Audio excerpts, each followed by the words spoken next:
Bar licence പ്രശ്നം ഉമ്മൻചാണ്ടിക്കുണ്ടാക്കിയ കുരുക്ക് ഇതുവരെ അഴിക്കാൻ കഴിഞ്ഞിട്ടില്ല. ചർച്ചയൊക്കെ ആകാമെന്ന് സുധീരൻ പറയുന്നുണ്ടെങ്കിലും ലൈസൻസ് കൊടുക്കാൻ കഴിയില്ല എന്നാണത്രേ ആദ്യത്തെ അജണ്ട. എന്തായാലും ബാറുകൾ അടച്ചതോടെ പ്രതിസന്ധിയിലായ ഒരു പ്രധാനി സാക്ഷാൽ വെള്ളാപ്പള്ളി നടേശനാണ്. സുധീരന്റെ ഇമാതിരി പരിപാടികളിൽ തെല്ലൊന്നുമല്ല വെള്ളാപ്പള്ളിക്ക് പ്രതിഷേധമുള്ളത്. എൻ്റെ ശിഷ്യന്മാർ ആരും മോശമാകില്ല, നല്ലതായിരിക്കും. നല്ല ചിന്തയും നല്ല പ്രവൃത്തിയും നല്ല ഭാവനയായിരിക്കും. എന്റെ ജീവിത പ്രശ്നമാണ്. ഞാൻ പറഞ്ഞു ഓർമ്മയുണ്ട്. എങ്ങനെങ്കിലും ആ മംഗലഞ്ചിയെ ഒന്ന് ഒഴിവാക്കി തരണം. നീ സമാധാനമായിട്ടിരിക്കും തങ്കച്ച, ഒരു പോംവഴി ഉണ്ടാക്കാം.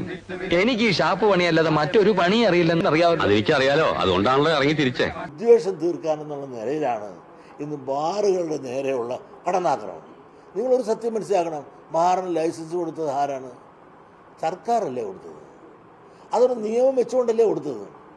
ആ നിയമം വെച്ചുകൊണ്ട് കൊടുത്തത് ചന്ദ്രശേഖരൻ റിപ്പോർട്ട്. ഇവരെന്തിന് ചന്ദ്രശേഖരൻ റിപ്പോർട്ട് എടുപ്പിച്ചു? ഒന്നെങ്കിൽ ചന്ദ്രശേഖരൻ റിപ്പോർട്ട് വേണ്ടായിരുന്നു, അതുണ്ടായി ചന്ദ്രശേഖരൻ റിപ്പോർട്ട് തന്നുവെങ്കിൽ ആ റിപ്പോർട്ട് ഇവർ അംഗീകരിച്ച് നടപ്പിലാക്കണ്ടേ. അദ്ദേഹം എന്താ പറഞ്ഞത്? 3 സ്റ്റാറിന് മുകളിലോട്ടുള്ളത് കൊടുക്കണം. മംഗലജി, ഇവിടെയാണ് ബാർ വരാൻ പോകുന്നത്. നിഷ്കളങ്കരായ ഗ്രാമവാസികളെ മദ്യപാനികളാക്കി മാറ്റാനുള്ള ഒരു വലിയ ഗൂഢാലോചന എന്റെ പുറകിലുണ്ട്.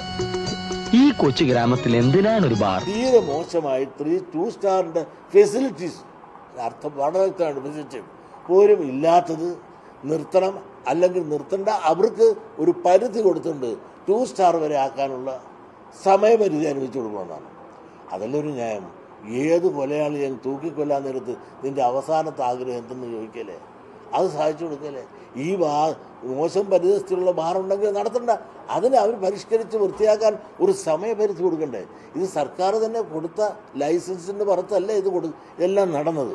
ഈ ഗ്രാമത്തിൽ നിന്നല്ല, മഹാനഗരങ്ങളിൽ പോലും മദ്യപാനശാലകൾ ഉന്മൂലനാശം ചെയ്യുക എന്ന ലക്ഷ്യത്തോടു കൂടിയാണ് ഞങ്ങൾ ഈ പ്രസ്ഥാനവുമായി നടക്കുന്നത്. ഇതെന്താണ് ഈ രാജ്യം ഭരിക്കുന്നത്? ഇതിനോടെ മുടിയണമെന്നാണ്.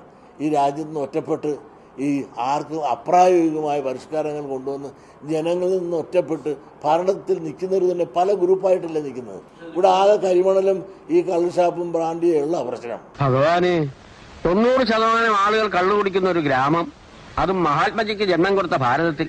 അപ്പോൾ ആ KPCC പ്രസിഡന്റ് വന്നിട്ട് ഉടനെ ഒരു പ്രസ്താവന ഇറക്കുന്നത് കള്ളിനെ പറ്റിയും കരിമണലിനെ പറ്റിയും പറയുമ്പോൾ ഇതിന് യാഥാർത്ഥ്യ ബോധങ്ങളോട് ഭരിക്കുന്നവന് ഭരിക്കണം, പുറത്ത് നിൽക്കുന്നവന് ഇത് കലക്കണം എന്നുള്ളതല്ല നേരെ. അപ്പോൾ ആ കലക്കുമ്പോൾ ആ കലങ്ങുന്നതാണ്, ഭരണവും കലങ്ങും, അതോടൊപ്പം അതിനോട് തൊട്ട് നിൽക്കുന്ന പാർട്ടികളും കലങ്ങും. ഇനി കഷ്ടിച്ച് 1.5 കൊല്ലം ഭരിക്കാനുള്ളത്, 1 കൊല്ലം ഇതിനു വേണ്ടിയിട്ട് പ്രചരണം നടത്തുക. കഷ്ടിച്ച് 2 കൊല്ലം നിലനിൽക്കുന്ന ഈ സമയത്ത് ജനോപകാരപ്രദമായ ന്യായമായ നീതി എല്ലാവർക്കും കിട്ടുന്ന രീതിയിലേക്ക് ഇതിനെ കാണണം. മർത്യരെ മൃഗമാക്കും മദ്യമേ, ദുരിതത്തിൻ വിത്ത് വിതയ്ക്കും വിഷമേ.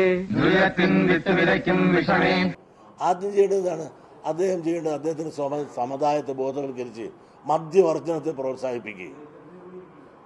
അദ്ദേഹത്തിൻ്റെ ആളുകൾ ആരെങ്കിലും ആൾക്കാരും വലിയ ബ്രാൻഡ് ഷാപ്പോ അല്ലെങ്കിൽ ബാറോ നടത്തണമെങ്കിൽ അത് നിർത്തിക്കുക. അത് ചെയ്യാതെ ചുമ്മാ ഇരുന്ന് അവർ അങ്ങനെ സപ്പോർട്ട് പറയുകയാണെങ്കിൽ ഏത് കാര്യം അമ്മനെ തല്ലിയാലും അതിന് ന്യായം പറഞ്ഞ് സപ്പോർട്ട് പറയാൻ ഈ രാജ്യത്ത് ആളെ കിട്ടും. ഈ ഭരിക്കുന്നവർ അങ്ങനെയല്ല വേണ്ടത്. അതിന് ന്യായമുണ്ടോ, സത്യമുണ്ടോ, നീതിയുണ്ടോ എന്നൊന്നും ആലോചിക്കണ്ടേ. തങ്കച്ചു, മദ്യം വിഷാണെന്നാണ് എല്ലാ മതഗ്രന്ഥങ്ങളും പറയണത്. അത് തന്നെയാണ് മംഗലജി എന്നോട് പറഞ്ഞത്. അത് ഞാനിങ്ങനെ തള്ളി പറയാ. നിനക്കത് ശരിയാണെന്ന് തോന്നില്ലേ തങ്കച്ച? അച്ചോ, ലൈസൻസുകൾ വില കൊടുത്ത് പുതുക്കാൻ അബ്കാരികളുടെ ക്യൂ ഇന്ദിരാഭവന് ചുറ്റും രൂപപ്പെട്ടു കഴിഞ്ഞു അത്രേ. സുധീരൻ ഇത്രയും ക്രൂരനായി അവരെ ഒന്നടങ്കം അവഗണിക്കുന്നത് പാർട്ടിയോടുള്ള സ്നേഹക്കുറവ് കൊണ്ടല്ലാതെ പിന്നെന്താണ് എന്നാണ് ഉമ്മൻചാണ്ടിയുടെ ചോദ്യം. ഇന്നത്തെ ഡെമോക്രസി ഇവിടെ പൂർത്തിയാകുന്നു. നാളെ കാണും വരെ നന്ദി, നമസ്കാരം.